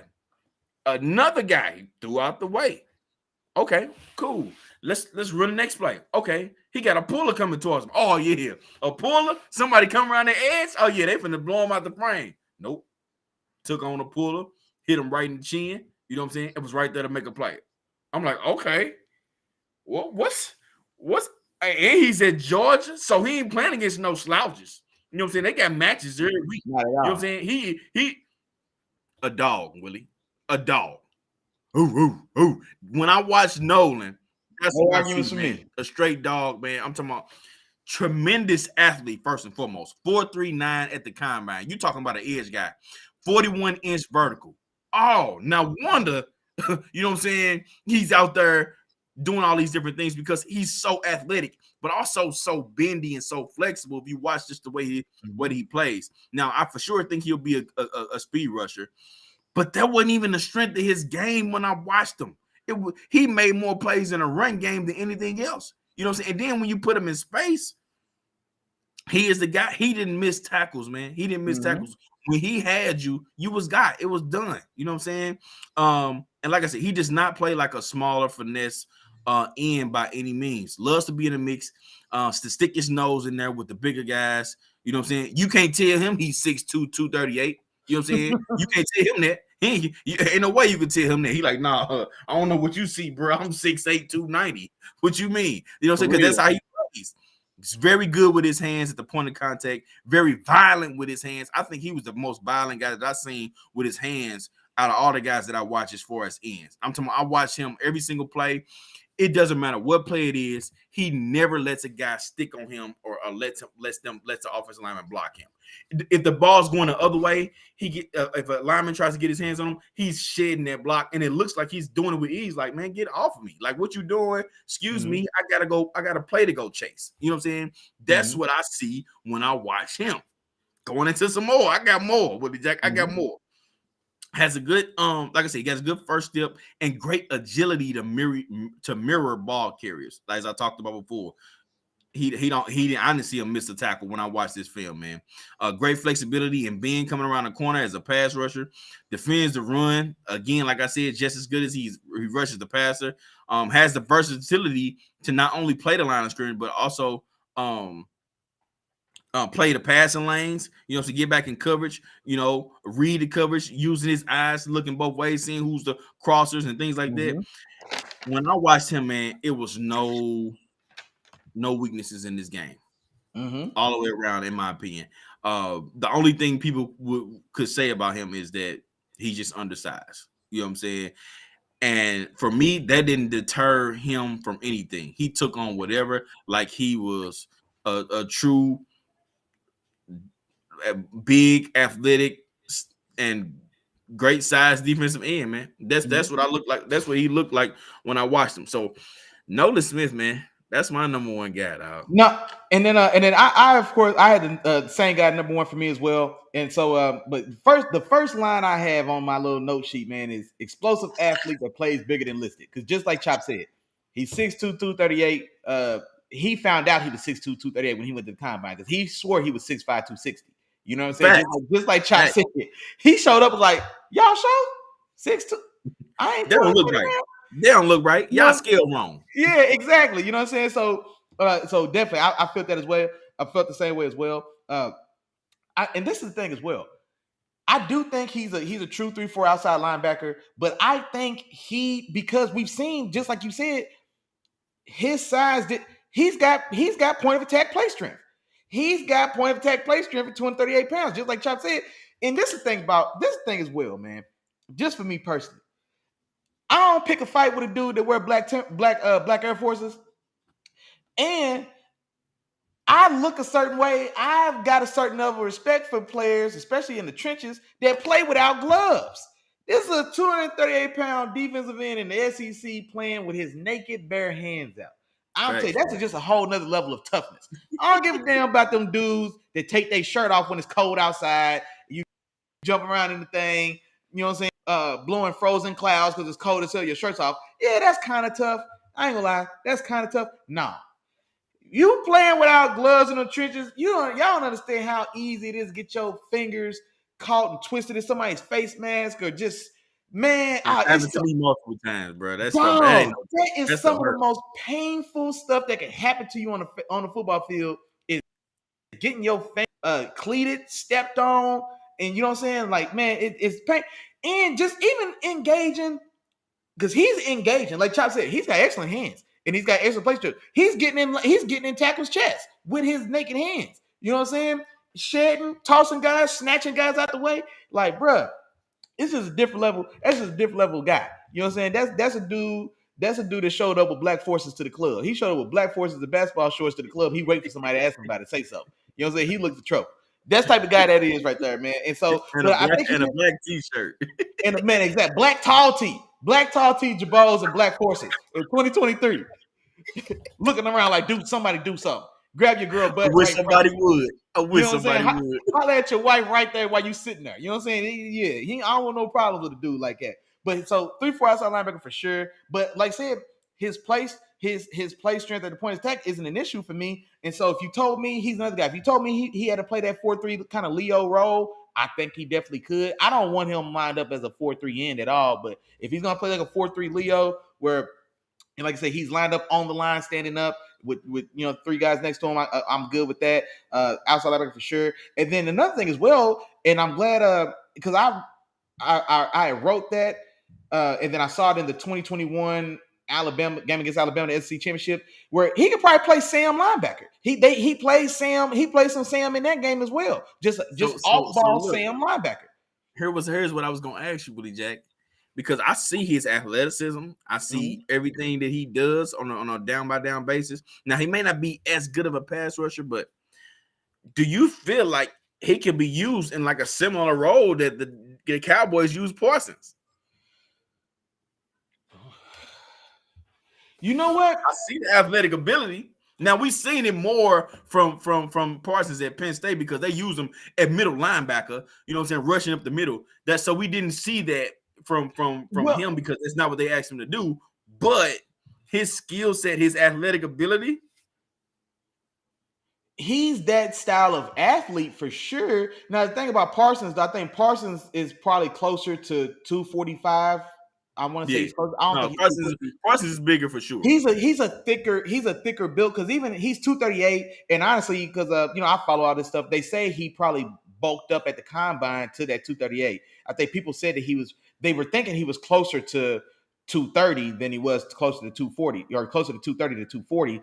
But he came in at 238, and we know it was good weight. He had a good solid weight because he still ran 4.3. He ran 4.3 with whatever weight they say he added. It didn't hinder his speed at all because he still ran 4.3. So it tells us he's carrying it well. He still ran 4.3. He still jumped 41 inches. So he didn't lose any explosion. So it's all good weight for him. But he's got a he looks lean. You know, especially in the legs. You know what I'm saying? But he's a guy that people say when you're actually right there with him, he's jacked. You know what I'm saying? Like he's wiry, some people might call it, that type of thing. But no, man, he's viable in pass coverage. Like when they got him dropping in zones, and he's active. Like he's got active eyes. He actually gets to a spot.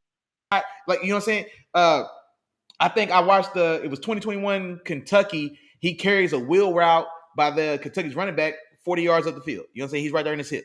You know what I'm saying? I've seen him in that same game as well. 2021 Kentucky, I want to say it was, where he jams and runs with the tight end, then settles underneath him in the zone. So he's a legitimate, true to life outside linebacker. Because I wasn't comfortable with Will Anderson, and the couple little times they had him dropping back. And not to say that you have to. I don't want TJ Watt dropping back either.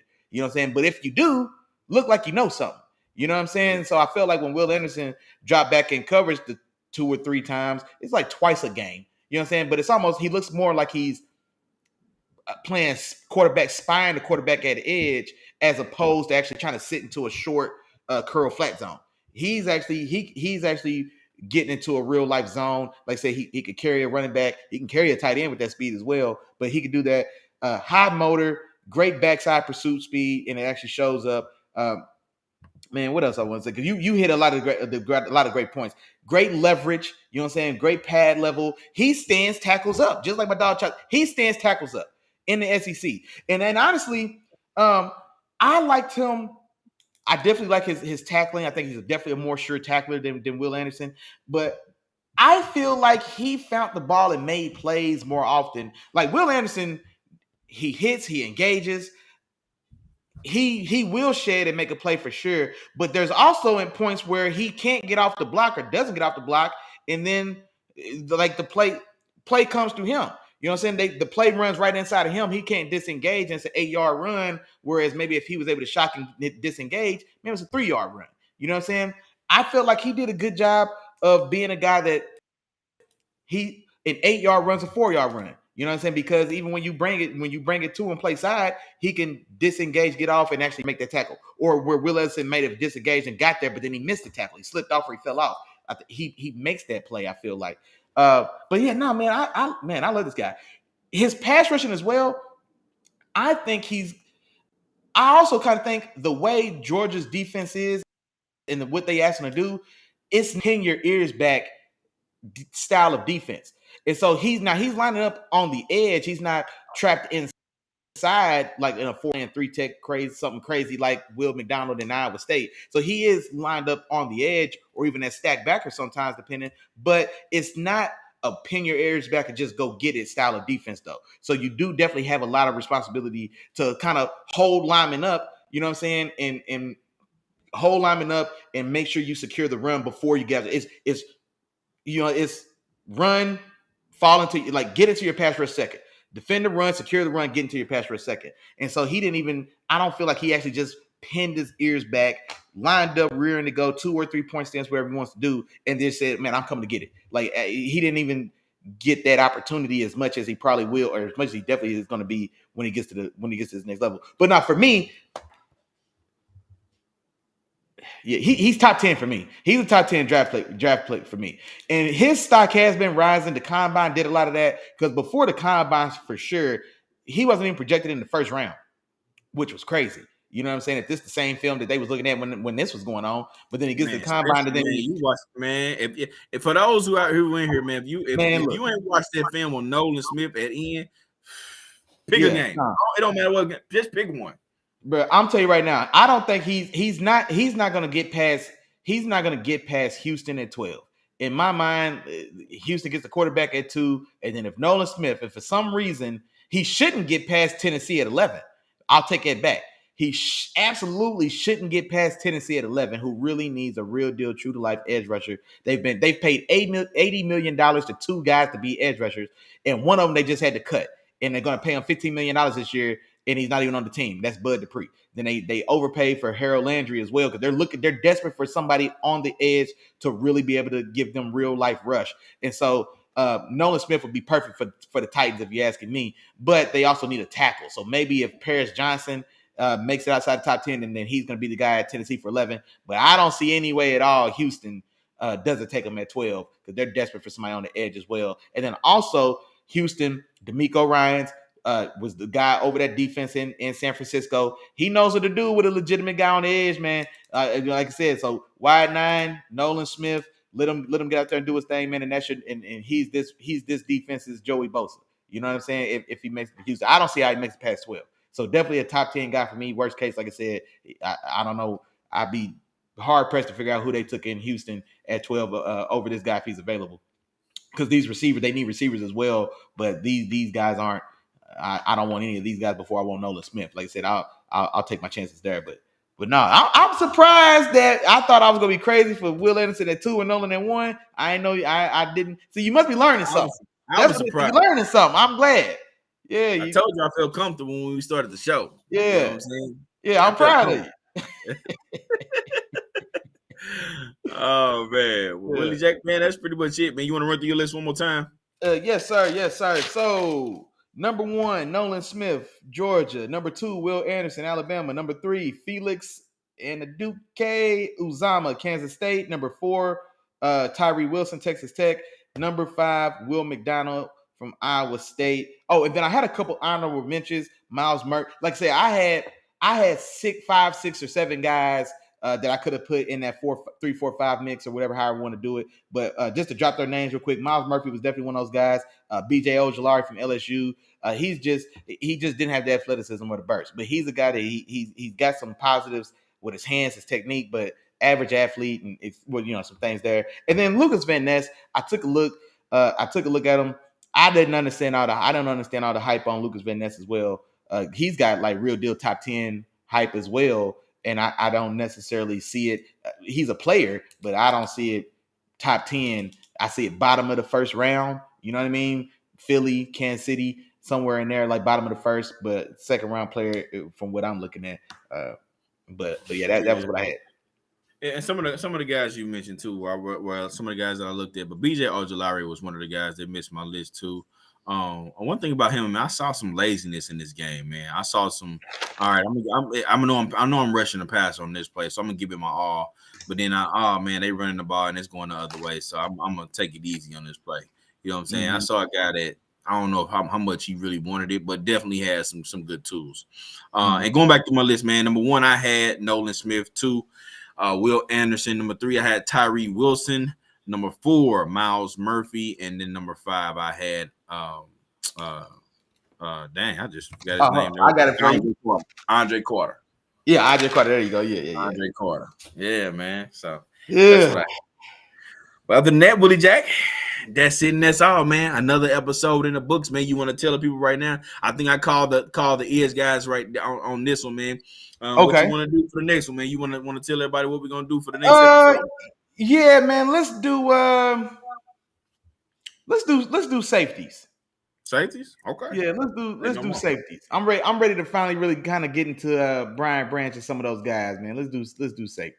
Okay, well, bet that. Say no more. Safeties it is, man. Safeties coming next week, man, on Wednesday, man. Tune in. Y'all know what time it's going to be, man. Same time. Willie Jack, I think it's about time you let them know, man. Close it on that for us, man. Hey, that's it. That's all, man. You heard my dog say, man. We will be back, man, Wednesday, 7 o'clock, man. Y'all know what's going on. We ain't hard to find, man. Wednesdays and said we don't wear no watch because we ain't got nowhere to be but in here kicking with the fam, man. Doing what we got to do, man. And so, appreciate y'all coming through, showing love tonight, man. Quick rundown, man. Our dog, man, BP, man. No balls, no glory. BP was in the building, man. He shouted us out, man. Appreciate that, man. He said, keep doing your thing, man.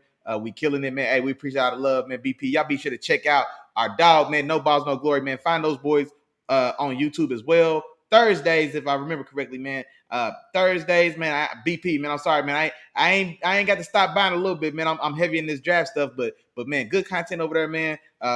Wide range of topics for sports. A real good emphasis on baseball as well, man. BP's got he's got a history in baseball, man, as a player and a coach. And so, man, good content over there. Y'all check my dog out. Man, the fan band was in the building, man. Y'all know what's going on, man. Say it with me at home. If I forgot to say your name, charge it to my head, man. Don't charge it to my heart. You know we thinking about you. You know we appreciate y'all as always, man. We will be back, man. One more time, man. Wednesday, 7 o'clock next week. We will break down the safeties, man. Other than that, y'all stay smooth till then. Be safe, be smooth. We appreciate the love. Peace.